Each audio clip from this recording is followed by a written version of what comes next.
So నేను ఈ సందర్భంలో నేను ఒక కొత్త ప్రయాణం మొదలు పెడుతున్నాను. 6 నెలల తర్వాత ప్రతి జిల్లాకి వస్తాను. అది మనం పిఠాపురంతో మొదలు పెడుతున్నాను.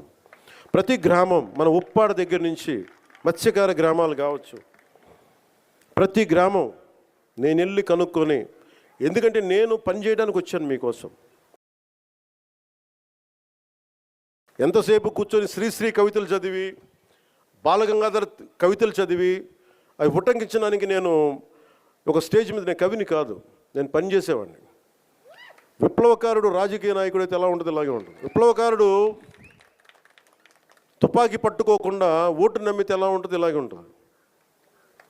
నా డబ్బు మీద మమకారం లేదు, పేరు మీద ఇష్టం లేదు, బాధ్యతే ఉంది నాకు. నాతో ప్రేమైనా సరే గొడవైనా సరే రెండింటికి నేను సిద్ధం.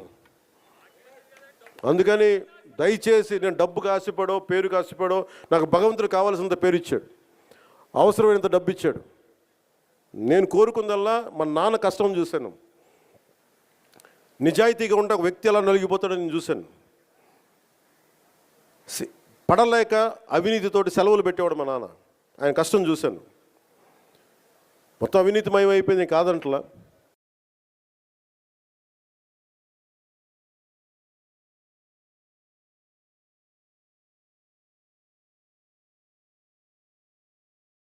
సినిమాలు సరదా, నిజంగా మనస్ఫూర్తి చెప్తున్నా, మీకు సినిమాలకి రావాలన్నా రోడ్లు ఉండాలి కదా.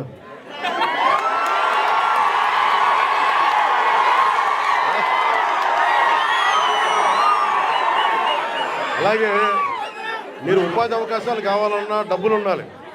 డబ్బులు రావాలంటే ఎక్కడి నుంచి చేస్తాం? వెనకాల పెరట్లో చెట్లు కొడితే డబ్బులు వస్తాయా? మనం ఏదో స్కిల్ నేర్చుకోవాలి, ఒక సమర్థత ఉండాలి. దానికోసం మనం సంపూర్ణమైన ప్రయత్నం చేస్తూ ఉన్నాం.